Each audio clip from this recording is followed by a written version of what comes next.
Hi, hello, how are you? Thanks for coming over and happy Friday. We made it, friends. We made it to the weekend. What a week it was. Anyway, so I don't know about you, but around here things get really chaotic. And so sometimes you just got to embrace the chaos. And today, that's what we're doing. We are making a quick, easy, simple, fast, fun Friday night dinner. And in the spirit of we got food at home, we are making KFC bowls.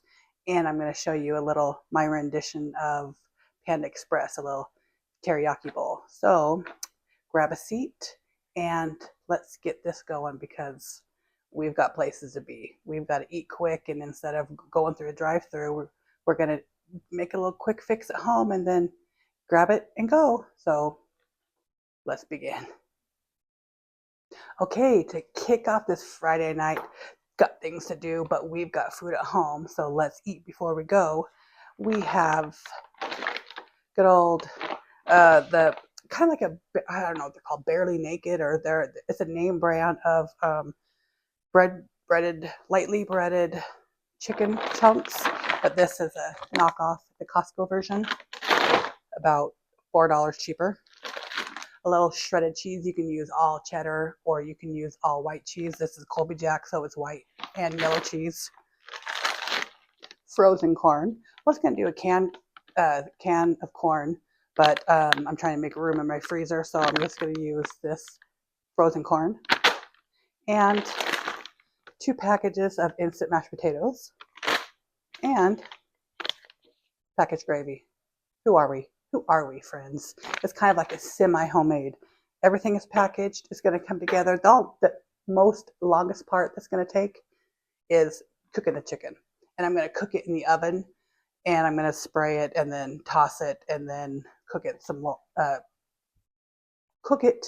I'm going to spray it, cook it halfway through, take it out, toss it, and then throw it back in and bake it some more so that they get crispy. And then in the meantime, in between time, I'm going to pull together this 5-minute mashed potatoes and this 5-minute steamed corn and 5-minute whip up the gravy. I may zhuzh it up a little bit because I'm not a real fan of packaged gravy, so I'll taste it. I've never tried this French's brand before, so we will taste it and see if we need to add a little beef bouillon or something to it. But other than that, let's get going. Going to be a nice, quick, easy 30-minute meal out the door. While your folks are changing or getting ready, you can whip this up. People can whip up their bowls, and you can even take it to go. You can eat it on the road, eat it in the car. Get some little bowls with the lid, like these things, like the Tupperware. They can make a little assembly line. You can just put everything up on the stove. Slap their mashed potatoes, slap their whatever they want. You're out. You're out the door. So we have 45 minutes. Well, we have 1 hour until we have to leave, but we have 45 minutes because if you're on time, you're late, and if you're early, you're on time, is my motto. So I like to say if we have to leave in 1 hour, I say 45 minutes. I give 15 minutes because inevitably when I say, okay, it's time to go, let's go. Oh, okay. And then you see some people putting on their shoes. Okay, well, I'm going to go brush my teeth.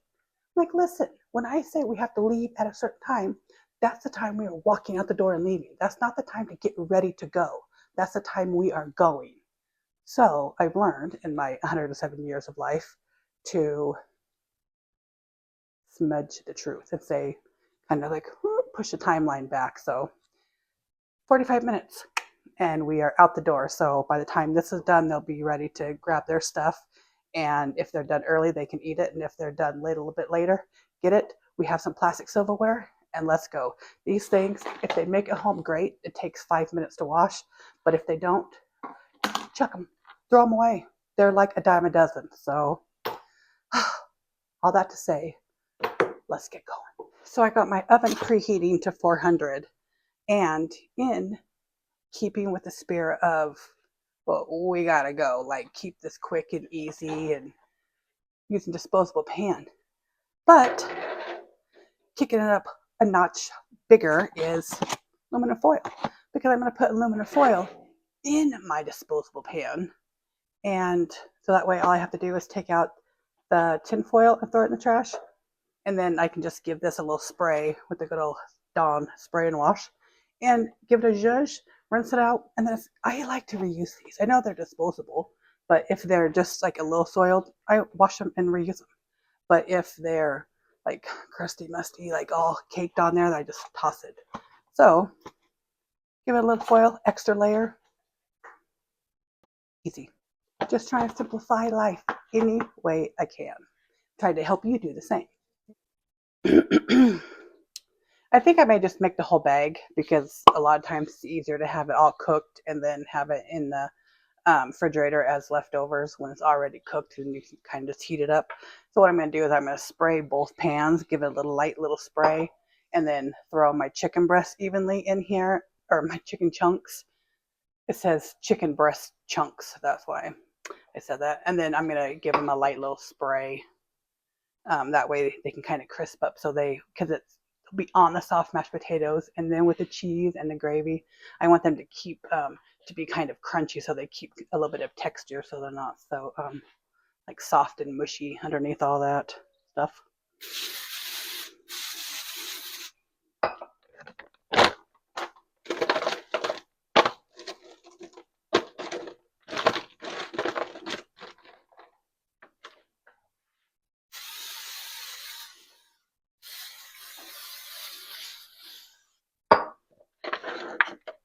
Okay, let's throw these in the oven. So while my chicken is cooking, I'm just going to set my corn in the microwave, but I'm not going to turn it on yet because it only takes like 5 to 7 minutes, 5, 6 minutes in the microwave, and then well 7 because you got to let it set for a minute. So I'm going to wait to start that, but I'm going to get my mashed potatoes going because those can just sit and wait. And then I'm also going to do my gravy because those also can just sit and wait. So that way, when the chicken's about to be pulled out, I can start my corn, and then we can pull it all together. So usually for my family, I make a family size and then one of the regular ones. But I think I'm just going to make the family size because a couple of people aren't going to be eating. So nobody really likes leftover mashed potatoes as well. So it's easier to have the chicken and gravy and corn, everything else left over. And then I can just make this fresh tomorrow for lunch if anybody wants it. So tonight, it's just one pack. It's so easy.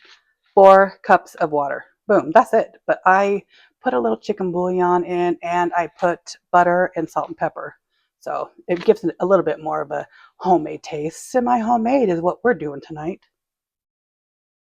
Okay, I'm going to go in with my 4 cups of water and my, I don't know, teaspoon of chicken bouillon. I'm going to wait and add the butter and salt and pepper after the mashed potatoes are done, so they will have more of a buttery, salty, peppery taste and not kind of diluted. I mean, I guess it could be. If you want to bake it in or cook it in, put the butter and the salt and pepper in it now, completely fine. But I usually just like to do it afterwards because then I can kind of fluff them up, and I feel like they taste a little bit more homemade that way. Okay, so in the spirit of semi-homemade, I'm going to kind of zhuzh up this gravy. I'm going to use, so it calls for 1 cup water, 1 cup gravy packet. I'm going to use 1 cup beef bouillon, and I'm going to use the other cup, half and half, and I'm going to make a little roux. I'm going to do 3 tablespoons butter, 2 tablespoons flour. I'm going to cook that down, and then I'm going to add the 1 cup beef bouillon, and so I'm only going to use 1 teaspoon of flour actually, and then I'm going to use 1 cup, half and half, and 1 cup beef bouillon, and make kind of like a creamy brown gravy. You know me, I'm so extra. I just can't not do it. Usually you let the butter melt first, but I'm not gonna. I just I'm gonna put a heaping tablespoon of flour right in there, and it will melt as I stir. That way I can be two birds, one stone, cooking the flour, melting the butter. What kind of day it is, folks. So, hey, I noticed some of you guys aren't subscribed. Please feel free to subscribe and become part of this little community we're building. And if you also would give it a like and let me know you were here, I would love it. I would really appreciate I do really appreciate the support. I appreciate you watching, period. But if you would be so inclined to like and subscribe, hey, that just makes everything better. Do you have any hacks or easy meals you like to make or little tips and tricks you'd like to pass along? Feel free to leave them in the comments below. I would love to read them. I'm always looking for ways to simplify life.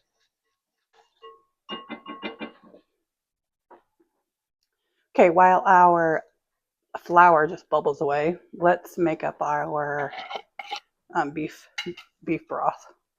I got a cup of beef bouillon, or a cup of what do I have? Water. And I'm going to use about 1 teaspoon of beef bouillon.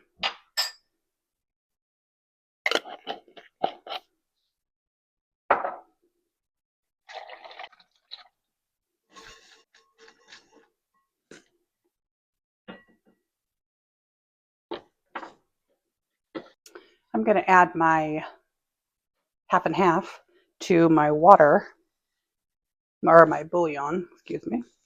Make 2 cups.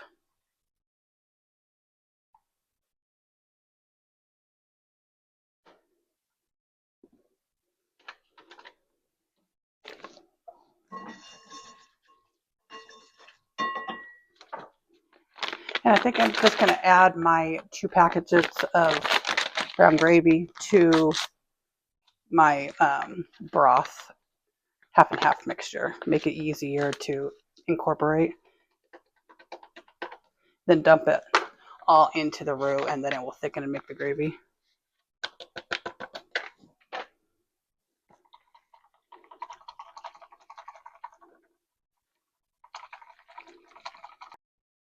So I added an extra half a cup because I have 2 packets of the gravy, which calls for 2 cups of liquid, and then I have the 1 tablespoon of flour. So the extra half cup, the extra half a cup of flour will work with that half a cup of flour to make the gravy. So everything's mixed up, and in we go. I'm going to do a little by little, get it all incorporated so I don't end up with lumps. You pour it in, stir it up, basic gravy. So when it starts to thicken up, you add it in. Because sometimes if you add it all in too fast, you'll get clumps. Now remember, we don't like lumpy, clumpy gravy.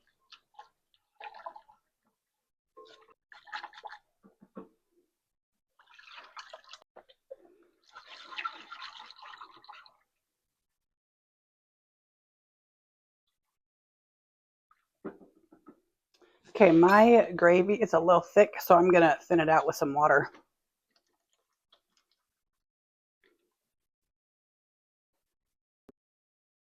I don't normally use bottled water for my cooking, but I had some just sitting right here on the counter ready to go inside the refrigerator. So instead of getting a cup and going to the sink, took the easy way out and just grabbed 1 of 2 bottles of water.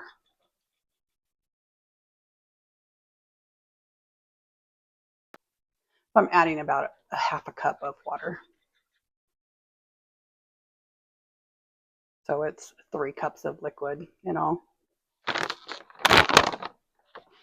These instant mashed potatoes are a godsend to just keep in your pantry. They are great for quick weeknights.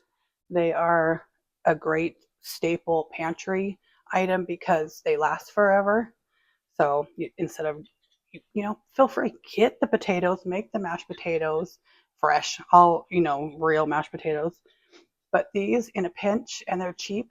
So it's like, I don't know. I like to have a little of everything. We do a lot of things homemade. We're very much a ingredients household. We don't have a whole lot of ready-made, grab and go, processed convenient food, but I do like to keep shelf stable stuff. I like to keep these. Um, I like to keep evaporated milk when I don't have milk or half and half or cream or anything. Those are wonderful. I really like to use that to make my macaroni and cheese. But when I make the box pastas, I like to keep those box pastaronis. I also like to keep the Velveeta or the knockoff version most of the time, either from the Dollar Tree or Walmart or Winco. But the knockoff Velveeta shells and cheese, so all you got to do is just boil your noodles, and then it has a pouch of cheese, so you don't even need milk or butter and stuff, because sometimes you don't have that stuff, whether it be you can afford it or you ran out, you don't feel like going, or whatever the reason you don't have it. Sometimes you don't have it, so I like to keep things that make it so I can still feed my family and not have to worry. I don't have to try to feel bad because all my fresh produce or my fresh potatoes or my milk and eggs and all that stuff are gone. This way, I just pull it out. So I like to sprinkle it in busy weeknights, or just to kind of make my budget stretch. So if you can, I really recommend having some good pantry staples that are shelf stable and can come in real handy in a pinch. Okay, I'm going to turn my gravy to low because this is good. That way, if it thickens a little more when we're ready to eat, then I can pour a little bit more water in it and thin it out. But our potatoes are about ready to boil, so we're going to get this poured in and slap the lid on and then cut that heat off. Okay, my potatoes are boiling. I'm going to turn that heat off, and I'm going to just stir in these potatoes until they are all moist. And then got some on my whisk. I'm just going to pop the lid on. Done. Easy. Quick and easy and in a hurry. So I'm going to let these sit for about 5 minutes. I got my gravy.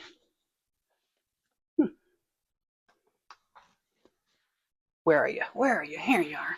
Anyway, I got my gravy done. It's on low. It's just going to keep warm and wait. Got the potatoes. They're sitting there reconstituting and hanging out. And I got my corn in the microwave. I'm just going to wait till my chicken's done. I got about 7 minutes. And then I'm going to take it and flip out my chicken. Or not flip it out, but give it a whoosh, whoosh. Give it a flip a dip, or smack it up, flip it, rub it down. Oh no. Anyway, give it a little flip and then throw that back in. And while that's in for its last cook time, I'm going to get out the bowls and the paper plates and these to-go Tupperware bowl things. I don't even know what they're called. Meal prep containers, whatever. And paper plates and all the accoutrements. Put the cheese in a bowl and all that good stuff, so then when everything comes out, we can pull it all together and make a meal.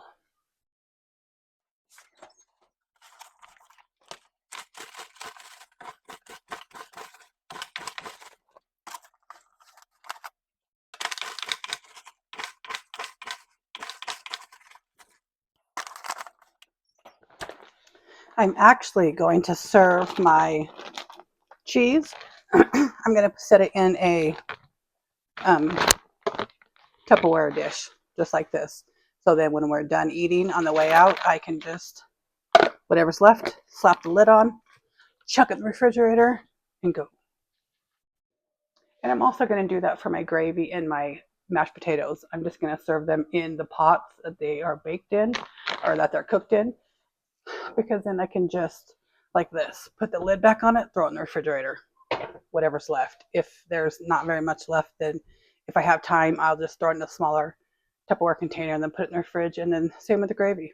If there's enough left in here, I'll just put the lid on, chuck it in. If there's just a little bit left, put it in the Tupperware, and throw it in their fridge. So just trying to, like we said before, embrace the chaos, simplify life, and just roll. Make it easy. It's Friday. Listen, we've done great all week.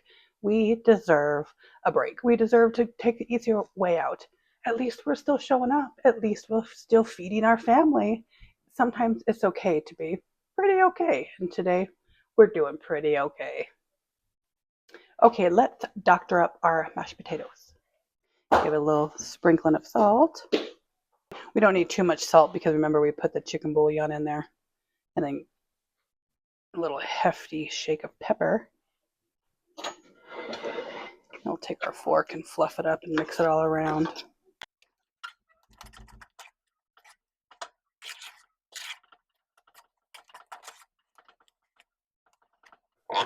Then I have 2 tablespoons of butter, but I have it cut into 4. So I can just push them right on in. We'll put the lid on it. That way they'll melt. See how good that looks? They didn't know, they wouldn't know.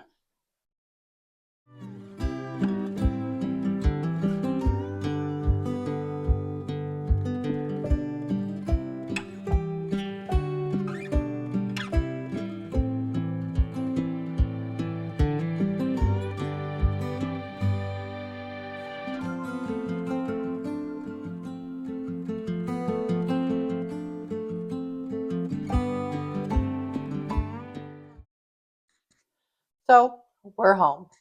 Everyone made it to their destination safe, sound, on time, and with a full belly. Thanks for spending time with me. If you hang out to the end of this video, you can see how I make my dupe Panda Express chicken teriyaki bowl. Don't forget to like and subscribe to let me know you are here. Thanks for making dinner with me. Love ya. Easy weeknight teriyaki chicken. For this meal, I use Kinder's teriyaki sauce and glaze and sweet sesame teriyaki dipping sauce. I used 2 pounds chicken breasts, but chicken thighs would be just as great. I used minute white rice, but feel free to use any rice you prefer. I used sesame oil to saute the chicken and sesame seeds to garnish. I also used a little leftover green onions just to finish the dish. Add enough oil to your pan to coat it. To your hot oil, add 2 pounds cut up chicken. I added an 1/8 teaspoon of each: salt, pepper, garlic, and onion powder. Saute on medium heat for about 10 to 15 minutes or until chicken is done and starts to brown. Follow the directions on your package to cook your rice according to your desired serving size. I used 6 cups water and 6 cups rice. When my chicken was done, I added a 1/4 cup teriyaki sauce, stirring well until all the chicken was fully coated. Then I let it sit and simmer for about an additional 5 minutes. Time to plate. To my plated chicken and rice, I added a drizzle of sweet sesame teriyaki dipping sauce over everything. Then I added a few shakes of sesame seeds for garnish and finished with a sprinkle of green onions. Okay, dinner is done. Thanks for making dinner with me. Love ya.